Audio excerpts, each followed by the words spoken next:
வணக்கம். வணக்கம். காஷ்மீர் நிகழ்வுக்கு பிறகு பரவலாக என்ன சொல்கிறோம், இந்தியா பாகிஸ்தானுக்கு துவம்சம் பண்ணணும் அப்படின்ற எண்ணம் வந்து பரவலாக ஒரு 2 நாளாக வந்து எல்லா போட்டும் அதே கருத்தாரு. அதே கருத்து. அதுக்கு வந்து அவங்க உதாரணம் என்ன சொல்லுவோம், இஸ்ரேல் வந்து பாலஸ்தீனத்தை எப்படி அடித்தாங்களோ அது போல் நம்ம வந்து வெகுண்டு இருந்து காலி பண்ணணும் அப்படின்னு சொல்லிட்டு பரவலாக பேசுகிறாங்க. இதனுடைய சாத்தியம் எந்த அளவுக்கு இருக்குது? இது பலருமே இதை சொல்ற நான் கவனிச்சது உண்டு. இஸ்ரேல் எப்படி பாலஸ்தீனத்தின் மீது தாக்குதல் நடத்துனாங்களோ அதே போல இந்தியா பாகிஸ்தான் நாலு அப்படின்றாங்க. ஆனால் விஷயம் என்ன அப்படின்னா, பலர் என்ன நினைக்கிறாங்கன்னா, ஒரு பாலஸ்தீன் ஒரு நாடு, அந்த நாட்டு மீது இஸ்ரேல் இந்த அளவுக்கு தாக்குதல் நடத்தி வெற்றிகரமாக போயிருக்குன்னு நினைக்கிறாங்க. அப்படியான விஷயம் இங்கே சாத்தியம் கிடையாது. ஏன்னா அப்படியான நாடு பாகிஸ்தான் கிடையாது, அப்படியான சூழலில் இந்தியாவும் கிடையாது. ஒரு நியாயமான புரிதல் நாட்டின் மீது இருக்கக்கூடிய நபர்கள் யாருமே இது மாதிரி சொல்றது கிடையாது. ஏன்னா இஸ்ரேல் பாலஸ்தீனம் இதை பற்றி சில விஷயங்கள் மட்டும் புரிஞ்சுக்கோங்களேன். இப்போ நான் ரொம்ப சிம்பிளாக சொல்கிறேன். இஸ்ரேல் ஏறக்குறைய 700 கிலோமீட்டர் இருக்கக்கூடிய அந்த ஒட்டுமொத்த பாலஸ்தீனுடைய வெஸ்ட் பேங்கில் இருக்கக்கூடிய ஒட்டுமொத்த ரோடையும் கட்டுப்படுத்துவோம். பாலஸ்தீனத்திலிருந்து ஏற்றுமதி ஆகக்கூடிய 90% பொருள்களை ஏற்றுமதி எங்கே பண்ண முடியும்னா இஸ்ரேல் தான் நீ பண்ண முடியும். வேறு எங்கேயும் பண்ணவே முடியாது. நீ இறக்குமதி பண்ணணும்னு நினச்சின்னா உனக்கு 80% இறக்குமதி இஸ்ரேல் இருந்தால் வாங்கியாகணும். அது ஏன் அப்படியான நிலைமை இருக்குன்னா, சுற்றி இருக்கிற எல்லா ரோடையும் தன் கட்டுப்பாடு வச்சுட்டாங்க. அது உருவாகும் போது 1972 மிடில் ஈஸ்ட்லேருந்து ஒரு மிகப்பெரிய வாரம் எதிர்கொண்ட போதே இந்த இடத்த நம்ம எப்படியான கட்டுக்கோப்பில் வைக்கணும்னு முடிவு பண்ணிட்டாங்க. இந்த இடத்துல எது இறக்குமதி ஆகணும், எது ஏற்றுமதி ஆகணும், என்ன நிலைமையில் இருக்குன்றத முழு கட்டுப்பாட்டில் வச்சிருக்குது இஸ்ரேல்.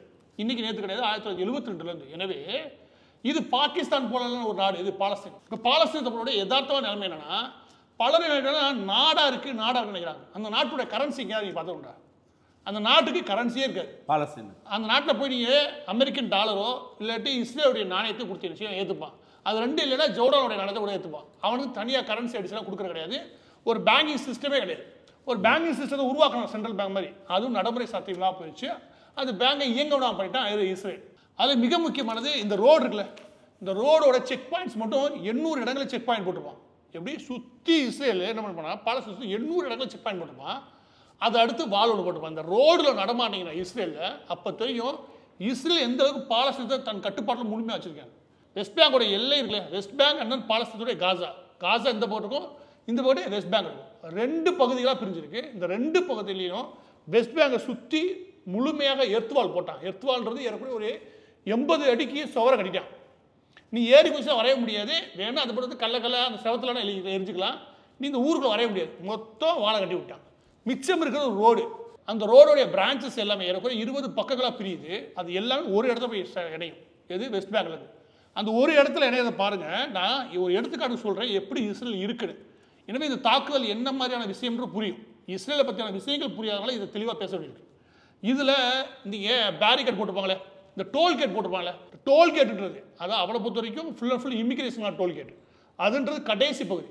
அந்த ரோட்ல முதல் பகுதி வந்து வச்சுக்கவேன் மொத்தம் ஒரு மேடு ஒன்று போட்டிருப்பேன். அந்த மேட்டில் நீங்கள் கறக்கும் போதே உங்களை யாரும் கண்டுபிடிச்சிருக்கான். ஏன்னா அதுக்கு ஸ்கேனிங் வச்சிருப்பான். அதற்கு முன் போட்டு வச்சிருப்பான், லெவலில் ஒன்று போட்டுருப்பான். அதாவது கனரக வாகனங்களுக்கு அது நகரவே முடியாது. அதாவது நீங்கள் லாரியோட பொருள் தூக்கிட்டு வர முடியாது. அது முடிஞ்சால் அவங்க ஜீப்போட வரலாம். லாரியோட நீங்கள் பொருள் வரணும், இந்த வேற ஒரு ரூட்டில் பண்ண முடியும். அந்த ரூட்டில் முழுமையாக லாரியை ஸ்கேன் பண்ணி உள்ள முடியும்.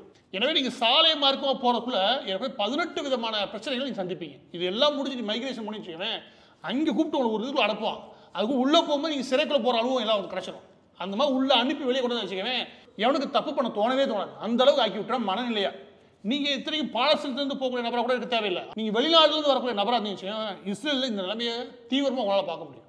ஏன்னா அவனுடைய வரலாறு அப்படி. அந்த ஒட்டுமொத்த பாலஸ்தீனத்துக்கும் பின்னாடி இருக்கக்கூடிய இந்த கத்தார் போன்ற நாடுகளுடைய காசு என்ன, மிடில் ஈஸ்ட்லேருந்து வரக்கூடிய காசுகளை எப்படி நம்ம கட்டுப்படுத்த வேண்டியிருக்கு, இது எல்லாத்தையும் கணக்கச்சிதமாக போட்டவன். ரோடுக்கே இவ்வளோ யோசிக்கிறான்னா அந்த எஜுகேஷன் சிஸ்டத்தில் ஆரம்பிச்சு அந்த எக்கனாமிக்கல் சிஸ்டம் எந்த அளவுக்கு கட்டுப்பாடு வச்சுருக்கோம். இப்போ நீங்கள் சொல்கிறத வச்சு பார்க்கும்போது வந்து இஸ்ரேல் பாலஸ்தீன் நம்ம இந்தியா ஒப்பிடுறது சரி கிடையாது. அது நல்லா புரிஞ்சிக்க முடியுது. ஆனால் இப்போ பாகிஸ்தான்லேருந்து இங்கே வந்துடணும், இங்கேருந்து இங்கே இந்தியாவில் வந்த பாகிஸ்தான் வெளியே போயிடணும், கிட்டத்தட்ட ஒரு போர் சூழல் மாதிரி நிலவரம். அதுக்காக தான் கேட்குறேன். இது வந்து டிப்ளமேட்டிக், அதாவது என்ன சொல்ல, வெளியுறவு வர்த்தக உறவுகளுக்கு இது முழுமையாக கட் பண்ண விரும்புது.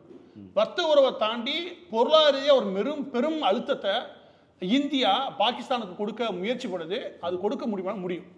நீங்கள் வாகா எல்லையை அடைச்சிட்டாங்களே, அதுலேருந்து இம்போர்ட் எக்ஸ்போர்ட் இருக்குல்ல, அது எல்லாத்தையும் மூடும்போது பெரிய அளவில் வணிக அழுத்தம் உருவாகும். நீங்கள் அதுக்கடுத்து நீங்கள் என்ன பண்ணால் இந்த சிந்து நதி சம்பந்தமான நீர் பகிர்மானங்களுக்கு இது உடனடியாக ஒரு சொட்டு நீர்லாம் வழி இல்லாமல் நிப்பாட்ட முடியாது. ஆனால் செப்டம்பர் மேல இப்போ இருக்கக்கூடிய இந்த சம்மர் சீசன் உச்சத்தொடுல அப்போ என்ன பண்ணா தண்ணீர் பெருக்கம் அதிகமாக. ஏன்னா மலைகளில் அந்த பனிகள் உருகுது இல்லையா, அதனால தண்ணீர் பெருக்கம் உச்சகட்டமாக இருக்கும். இந்த நேரங்களில் எதுவும் பண்ண முடியாது. ஆனால் இது ஓரளவு குறைய ஆரம்பிச்சதுக்கப்புறம் இந்தியாவால் நிறைய வேலைகள் பார்க்க முடியும். 7 to 8 மாதங்கள் இந்த சிந்து நதியுடைய போக்கு இருக்கு இல்லையா, அதை ஓரளவுக்கு கட்டுப்படுத்த முடியும். இந்த ஒப்பந்தத்தை கேன்சல் பண்ணுறது மூலமாக இவங்க மேற்கொள்ள டேம் எதாவது கட்டணும்னு வச்சுக்கோங்க, டேம் எதாவது கட்டக்கூடாது அப்படின்றது அவங்களோட கோரிக்கை 1960களில். ஆனால் அந்த கோரிக்கை இப்போ செவி சாய்க்க வேண்டிய அவசியமே கிடையாது. நான் டேம் கட்டுவேன், டேம் கட்டின மட்டும் கிடையாது, அதோட போக்கை மாற்றுவேன். அதை தாண்டி என்னென்ன பண்ணுவேன், எல்லா வேலையும் பண்ணுவேன்னு வச்சுக்கோவேன். அவனுக்கு நீர் ஆதாரமே இது ஒன்று தான். அப்போ இதையும் செய்ய முயற்சி பண்ணுறது நரேந்திர மோடி தலைமை அரசு. அப்போ இவங்க என்ன செய்யறாங்கன்னா நீண்ட கால திட்டமாக யோசிக்கிறாங்க. இது உடனடியாக ஆர்மி தூக்கிட்டு போய் குதிச்சு வாங்கடா சண்டைக்குன்னு பண்ணுற விஷயம் கிடையாது, அப்படி செய்யவும் முடியாது. அதான் சொல்கிறேன், இஸ்ரேல் இருக்குல்ல, இஸ்ரேல் எவ்வளோ பெரிய நாடு நினைக்கிறீங்க, எவ்வளோ மக்கள் தொகை நினைக்கிறீங்க? 1 கோடி பேர் தான். எனக்கு எக்ஸாக்டாக தெரியும்னா 90 லட்சம் பேர் இருப்பாங்க. எனவே 90 லட்சம் மக்கள் கூடிய இஸ்ரேலை 130 கோடிக்கு மேலே இருக்கக்கூடிய மக்கள் தொகை கூடிய இந்தியாவோட ஒப்பிடுறது முதல் தப்பு. ஏன்னா சென்னைன்ற நகரம் இருக்குல்ல, அந்த ஒரே ஒரு நகரத்தினுடைய கொள்ளளவு இருக்குல்ல, அதில் வந்து தங்கி போகக்கூடிய நபர்கள் அதோட மக்கள் தொகை மட்டும் 1.5 கோடி இருக்குது. எனவே நகரத்தோட டென்சிட்டி அளவு கூட கிடையாது எது இஸ்ரேல். எனவே அவங்களுக்கு இது மேனேஜ்மெண்ட் பிரச்சனை கிடையாது. பாலஸ்தீனத்தை பொறுத்தவரை 2 பக்கத்து பிரிச்சுக்கூடியல 20 லட்சம் 25 லட்சம் தான் இருப்பாங்க. மொத்தமாக அவங்களே 50 லட்சம் இருப்பாங்க. எனவே சின்ன நாடு ரெண்டுமே சண்டை போட்டுக்கிற இடம் இல்லையா, அந்த இடமும் முழு கண்காணிப்பில் இருக்குது. எனவே நீங்கள் அடிக்கடி இந்த சிங்கப்பூரை கம்பேர் பண்ணுறது, இஸ்ரேலை கம்பேர் பண்ணுறது, இதெல்லாம் இந்தியா ஒரு மிகப்பெரிய நாடு. அதுவும் தெற்காசியாவில் இந்தியன் ஓஷனை கட்டுப்பாட்டுக்குள்ள வச்சக்கூடிய மிகப்பெரிய நாட்டுக்கு இங்கே பொறுப்போட இதை கையாள வேண்டிய அவசியம் இருக்குது. எனவே இன்னைக்கு யோசிச்சு நாளைக்கு கோதால இறங்கலாம் முடியாது. ஆனால் இந்த விஷயத்தை பொறுத்த வரைக்கும் நரேந்திர மோடி தலைமையிலான அரசு எடுத்தெடுப்பு ஒரு நகர்வு, அதுவும் இன்னைக்கு பேசியிருக்காரு, தெளிவாக சொல்லியிருக்காரு. இந்த தாக்குதல் நடத்திய நபர்கள் பூண்டோட பூண்டோட அவருக்கான இங்கே எந்த லேண்டும் இல்லாமல் அழிக்கப்படும். அதோட சேர்த்து ரொம்ப முக்கியமாக சொல்லியிருக்காரு, இது வரைக்கும் ஒரு காணாத ஒரு பனிஷ்மெண்ட் அவங்க எதிர்கொள்வாங்க. இதுக்கு அதை விட இன்னொன்று சொல்லியிருக்காரு, அதுக்கு ஆதரவு தெரிவிக்கிறவங்க இந்தியாவில் இருந்தால் அவங்களுக்கு சேர்த்து அப்போ திமுக சொல்லியிருக்காங்க. ஏன்னா திமுக காரனே அவன் ஏதோ டெல்லியில் போய் காஷ்மீர் பாதிக்கப்பட்ட மக்களுக்குலாம் ஏதோ ஒன்று ஓப்பன் பண்ணி வச்சிருக்கேன். ஆமாம், தமிழ்நாடு இல்லை, இவன் எதுக்கு ஓப்பன் பண்ணாலே தெரியல. இங்கே இருக்கிறவங்க பாதிக்கப்பட்டவனுக்கே சொல்கிறதுக்கு வைக்க கடை தினமும் கவர்மெண்ட் ஹாஸ்பிட்டலில் நிறைய செத்துக்கிறீங்க. அதுக்கு சொல்கிறா ஏதாவதுன்னா நேராக போயிட்டாங்க காஷ்மீருக்கு. இவன் ஏதாவது உள்ள பூந்து கோதாவில் பூந்து இவன் ஏதாவது பண்ணிகிட்டே இருப்பான்னு வச்சுக்கோங்க. என்னைக்கெல்லாம் இந்தியாவுக்கு மிகப்பெரிய ஆபத்து உருவாதோ அங்கெல்லாம் திமுக உட்காந்துட்டேன், நல்லா போய் நச்சு நங்குறம் ஓட்டு உட்காந்துக்கிறேன். அவனுக்கு ரத்தமே அதெல்லாம் ஓடுன்னு வச்சுக்கோங்க, அவன் உண்ணி ரத்தம் தான் ஓடும். இப்போ வாருன்னு சப்போஸ் வந்தது இந்தியா பாகிஸ்தான், இப்போ அந்த மாதிரி நேரங்களில் இஸ்ரேல் வந்து பொருளாதாரத்தை எப்படி ஹேண்டில் பண்ணுறாங்க, இந்தியாவால் அந்த மாதிரி ஹேண்டில் பண்ண முடியுமா? மீண்டும் நீங்கள் இஸ்ரேல் விஷயத்துக்குள்ள வரீங்க. ஏன்னா இஸ்ரேல் எப்படி இவ்வளோ பெரிய போர் நடத்துது, பொருளாதாரத்தை தாங்கி பிடிச்சி. ஆமாம், அது அந்த உண்மை என்ன அப்படின்னா இஸ்ரேலுக்கு ஏறக்குறைய 20,000 கோடி செலவாகுது எது ராணுவத்தை கட்டமைக்கிறதுக்கு. இங்கே என்ன பட்ஜெட் நிறைய பேர் தெரியாது. இது நிலைமையில பட்ஜெட்டை 4 மடங்கு கூட்டியிருக்காங்க, 80,000 கோடியா. இந்த 80,000 கோடியோட சேர்த்து வெளியிலேருந்து கிடைக்கக்கூடிய உதவிகள் எல்லாம் சேர்த்தா 1,20,000 கோடி கிடச்சிருக்கு எது இஸ்ரேலுக்கு. இதுதான் கணக்கு, ஏறக்குறைய எல்லாம் ஒரு தோராயமான மதிப்புன்னு வச்சுக்கோங்க.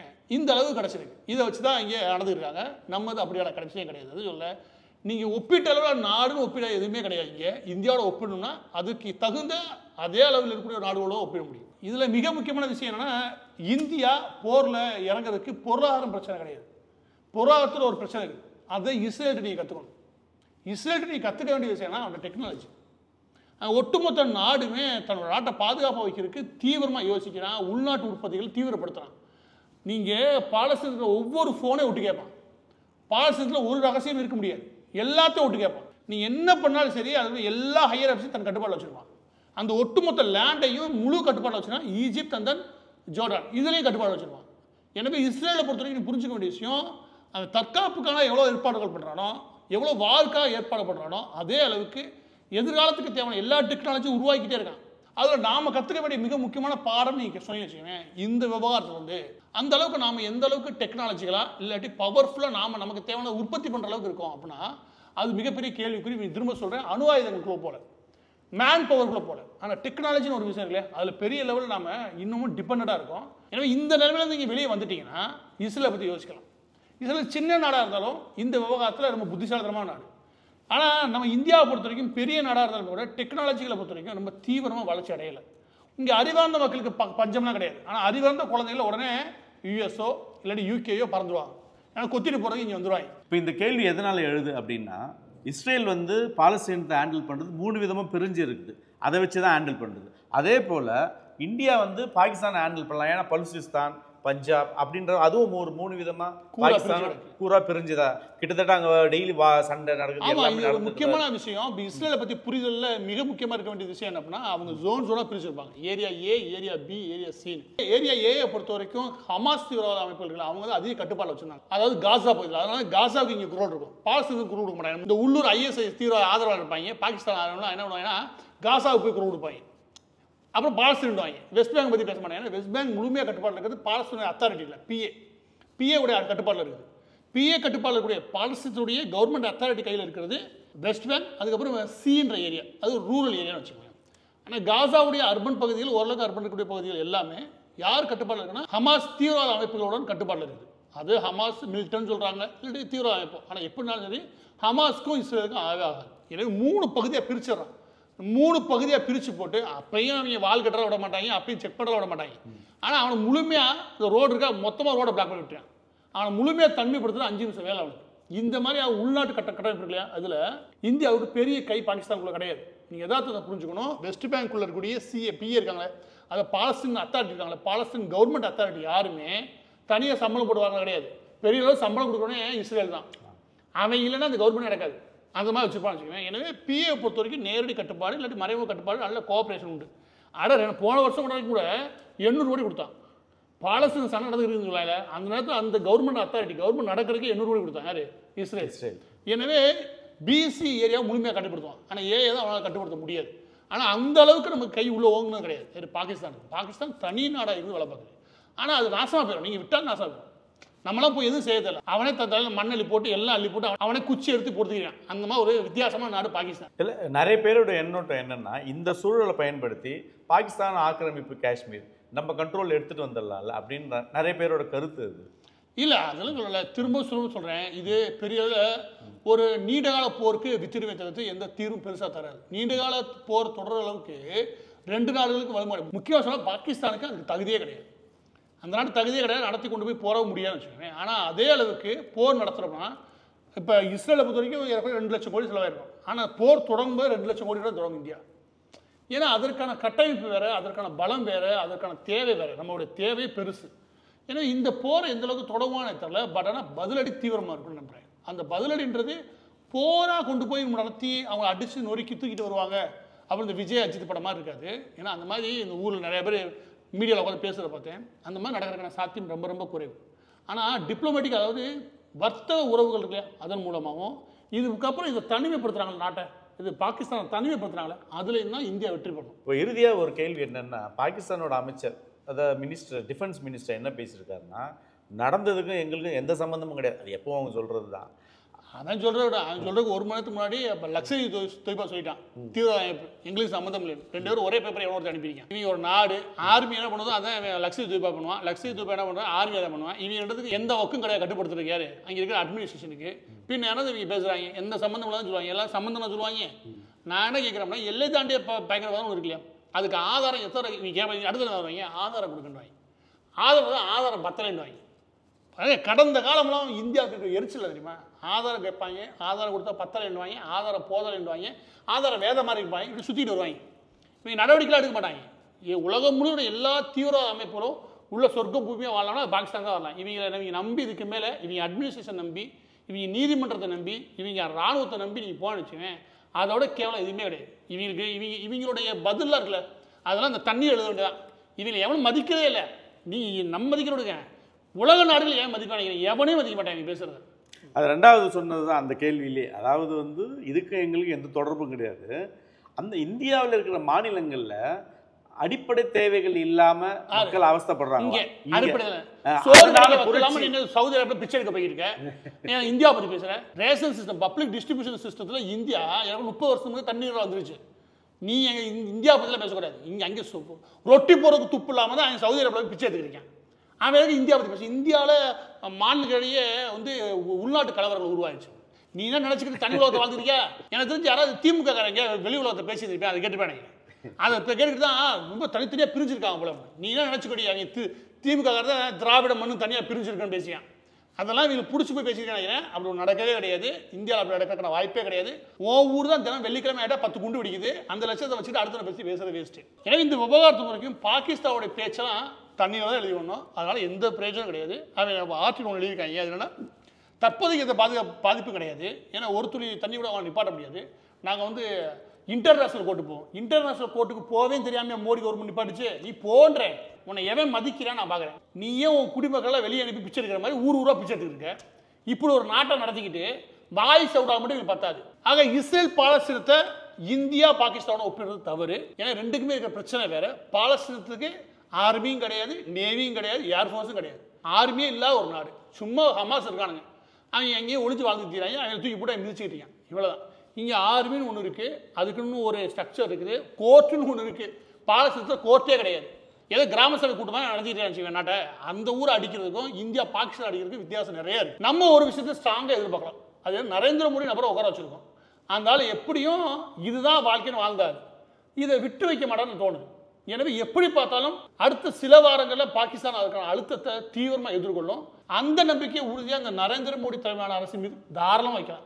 இப்போ வேற யாராவது இருந்தால் தான் பிரச்சனை. நரேந்திர மோடி நபர் உட்கார வச்சுக்க முடியாது. அந்த வகையில் ஒரு ஸ்ட்ராங்கான லீடு உட்காருக்காரு. இது எப்படி ஹேண்டில் பண்ணுறதை நிச்சயம் இந்த அரசாங்கத்தை பொறுத்தவரைக்கும் நம்ம நம்பலாம். ஏன்னா கொஞ்சம் காத்திருந்து பார்க்கறது தான் நல்லது.